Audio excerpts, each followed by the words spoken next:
আসসালামু আলাইকুম ওয়া রাহমাতুল্লাহি ওয়া বারাকাতুহু।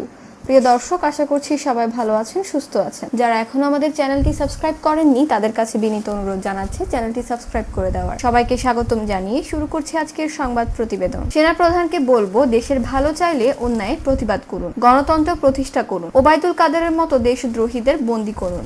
সময় ঘনিয়ে আসছে। আরে ভাই, 1970 সালেও তো পাকিস্তানের অধীনে থাকা অবস্থায় দেশের মানুষ ভোট দিতে পেরেছিল। আর এখন পিনাকি ভট্টাচার্য লিখেছেন, 1970 এর নির্বাচনে শেখ মুজিব বিজয়ী হয়েছিলেন, পাকিস্তানের মেজরিটি সিট পেয়েছিলেন।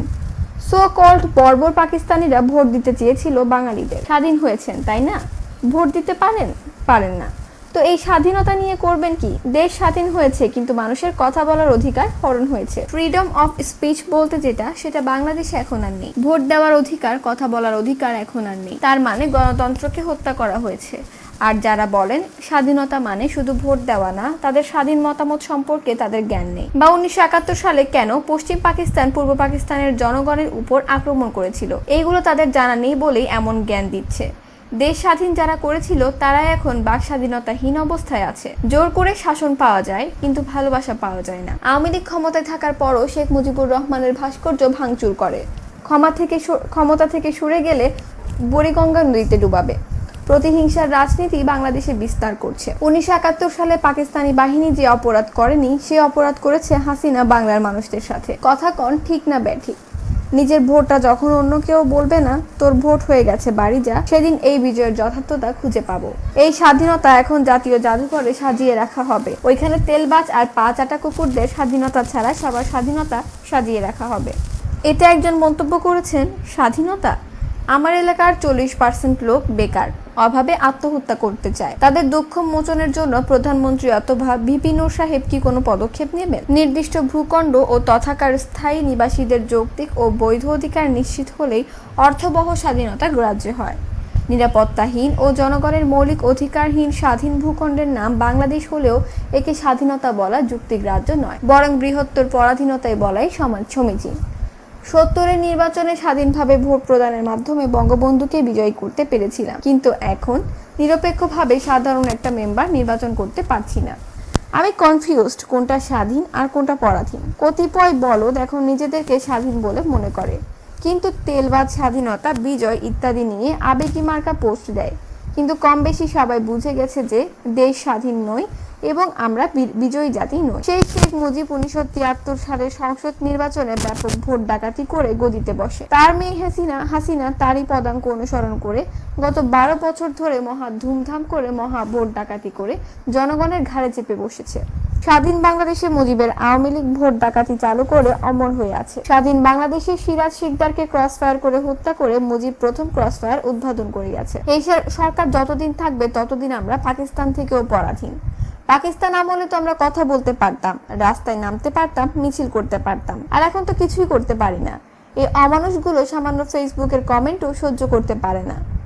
1970 সালে নির্বাচনে কারচুপি হয়নি, কিন্তু স্বাধীন বাংলাদেশে 1973 সালে নির্বাচনে কারচুপি হয়েছিল। এই স্বাধীনতা পেয়ে কি লাভ হলো? 1971 সালের জাতীয় চেতনা আজ ভুলুণ্ঠিত কিছু রাজনৈতিক ব্যবসায়ীর হাতে। আমরা ভোটাধিকার বঞ্চিত পরাধীন জাতি। স্বাধীনতা নিয়ে পাবলিকের সম্পদ বাপের কোষাগার মনে করে মেরে খায়, পাবলিকের ফ্যাসিলিটি ভাড়া দেয়, চাঁদা খায়। 1991 সালে হাসিনা যদি ঘুণাক্ষরে বুঝতে পারতো বিএনপি জিতবে, ইলেকশনে হাসিনা ভন্ডুল করতো না। কি মনে হয় ইলেকশন হারার পর তারা কান্নাকাটিতে মনে হয় ইলেকশন হাসিনা হতে দিত না? এই যে 1 কোটি ভুয়া ভোটারের অপবাদ বিএনপিতে দেয়া হয়, মনে আছে 2008-এর তত্ত্বাবধায়ক সরকার যখন বলেছিল ভোটার তালিকা ঠিক করে ইলেকশন করা হবে, তখন হাসিনা বলেছিলেন নতুন ভোটার তালিকার কথা বলে ইলেকশনের কালক্ষেপণ মানা হবে না, দরকার হলে পুরান ভোটার তালিকাতেই শীঘ্রই ইলেকশন দিতে হবে।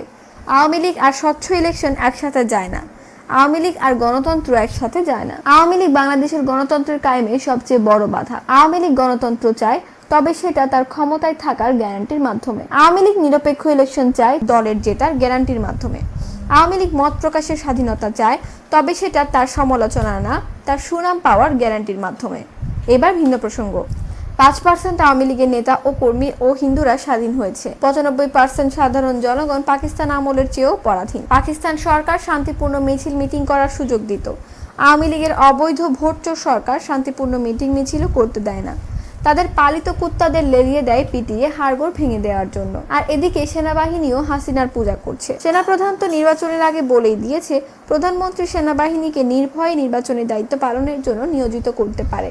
সেনাপ্রধান সৎ হলে শেখ হাসিনার মতো দুর্নীতিবাজকে দ্রুত পদত্যাগে বাধ্য করে গ্রেফতার করত। শেখ হাসিনা এখন রাজা আর দেশের মানুষ এখন প্রজা, তাই ভোটের দরকার নেই। কোন দেশের নেতাদের নোংরা মানসিকতা আর নোংরা রাজনীতি আর দেশের বর্তমান পরিস্থিতি দেখলেই কষ্ট লাগে যে এই দেশে কেন জন্ম হলো। আমাদের থেকে ভারতও অনেক ভালো, যারা নিজেদের আগে দেশের স্বার্থ দেখে। স্বাধীনতার 49 বছর পাড়ি দিয়েও পরাধীন জাতি পৃথিবীতে বিরল। এক ভাইয়ের কাছ থেকে ঘটনাটি শোনা। তিনি তখন ভার্সিটিতে পড়তেন। রাত জাগার অভ্যাস শোনা। মাঝ রাতের কিছুটা পর টং দোকানে গেলেন চা খেতে। এক ক্লাসমেটের সাথে দেখা, শুরু হলো আড্ডা। ঘড়ির কাঁটা 3টে ছুঁই ছুঁই। তখন দেখলেন বন্ধু ওঠার জন্য উসখুস করছে। উনি এমন করার কারণ জিজ্ঞেস করলো। ক্লাসমেটটা বলল সে শয়তানের পূজা করে। 3টা বাদে শয়তান সবচেয়ে শক্তিশালী অবস্থায় থাকে, তাই এই সময় শয়তানকে ডাকে। আমার প্রথমে ঘটনাটা বিশ্বাস না হলেও পরে জানলাম যে রাত 3টাকে সত্যি ডেভিলস আওয়ার বা উইচিং আওয়ার বলা হয়। বিকেল 3টার দিকে নাকি যিশুকে ক্রুশবিদ্ধ করা হয়েছিল, তাই শয়তান দিনের উল্টো হিসেবে রাত 3টাকেই বেছে নিয়েছে। এই ব্যাখ্যাটা মুসলিম হিসেবে অবশ্যই আমি মেনে নিতে পারি না, কারণ আমি তো বিশ্বাসই করি না যে যিশু ক্রুশবিদ্ধ হয়েছিলেন। তবে রাত 3টা থেকে 4টা এই সময় আমি কখনো কখনো এমন কিছু অনুভব করি যা সচরাচর করি না। ব্ল্যাক ম্যাজিক নিয়ে যারা কাজ করে তারা বলে এই সময় শয়তানের অনেক রিচুয়াল সম্পন্ন করা হয়, যেমন লুসিফারের উদ্দেশ্যে বলি দেওয়া, শয়তানের পুজো করা, কারো উদ্দেশ্যে বান মারা। আমার বেশ কয়েকবার এমন হয়েছে দুঃস্বপ্ন ভেঙে ঘুম ভেঙে গেছে আর ঘড়ির দিকে তাকিয়ে দেখি রাত 3টার আশেপাশে বাজে। তখন মনে হয় বিছানার পাশ থেকে কে যেন সরে গেল, কে যেন আমার দিকে তাকিয়ে আছে। আপনারও কি এমন মনে হচ্ছে? বাসার পাশে কুকুর ঘেউ ঘেউ করছে? তাহলে সূরা নাস, ফালাক, ইখলাস হাতের মুঠের মধ্যে পুরো শরীরে বুলিয়ে নিন। আয়াতুল কুরসি পড়ুন, তারপর আল্লাহর নাম নিয়ে ঘুমিয়ে পড়ুন। মুক্তিযুদ্ধ চলছে। যিনি মুক্তিযুদ্ধের নেতা তার পরিবার পাকিস্তানি সেনার পাহারায় নিরাপদে আছে। শেখ জামাল ওই পাহারাদারের চোখে ফাঁকি দিয়ে যুদ্ধে গেছে। শেখ হাসিনা সন্তান জন্ম দিয়েছেন, নাম দিয়েছেন জয়। আরেক সেক্টর কমান্ডার যুদ্ধ করছে মাঠে। তার আগে তিনি তার কমান্ডারকে হত্যা করে বিদ্রোহ করেছেন, যে অপরাধের শাস্তি একমাত্র মৃত্যুদণ্ড। তার স্ত্রী সন্তান পাকিস্তানি ক্যান্টনমেন্টে। কেউ অসম্মান করেনি তার পরিবারকে। আর আজ বিদ্রোহের কথা বাদ দিন, রাজনীতির কথাও বাদ দিন। হিউম্যান রাইটস অ্যাক্টিভিস্টদের সাথে, ব্লগারদের সাথে, লেখকদের সাথে আওয়ামী সরকার কি আচরণ করে? হাসিনা পাকিস্তানি সেনাদের আদর সমাদরের পাহারায় নিশ্চিন্ত জীবনযাপন করেছিলেন মুজিবের ধানমন্ডির বাড়িতে। হাসিনা তার এক বক্তব্যে পাকিস্তানি সেনাদের বিস্তর প্রশংসা করেছিল যে আমার ছেলের জন্ম হওয়ার পর বাড়ির পাহারাদার পাকিস্তানি সেনারা মিষ্টি খেয়ে আনন্দ করেছিল। হাসিনা আরো বলেছিল পাকিস্তানি সেনারা নাকি বাঙালিদের সেনাদের চেয়ে ভালো। যেই সম্পদ পরিশ্রম করে অর্জন করে সেই সম্পদের প্রতি শ্রদ্ধা, ভালোবাসা, সম্মান আসে অন্তর থেকে। আওয়ামী লীগ বিনা পরিশ্রমে না চাওয়া স্বাধীনতা পেয়ে গেছে বলে সেই স্বাধীনতাকে গলা টিপে হত্যা করে দিয়েছে। রাজনীতিবিদদের জন্য বিজয় দিবস। যে দল ক্ষমতায় যায় তারা ঢালাওভাবে খুন, গুম, ডাকাতি করতে পারে অনায়াসে স্বাধীনভাবে। আমাদের জন্য নয়, কারণ আমরা কামলা সাধারণ পাবলিক। সেদিন যে ভুল ইয়াহিয়া আইয়ুব খানেরা করেছে, ঠিক সেই ভুল শেখ হাসিনা করতে চায় না। বাঙালি ইচ্ছে মতো ভোট আর দিতে পারবে না যতদিন না এই আপদটা বাংলাদেশের জমিনে থাকে।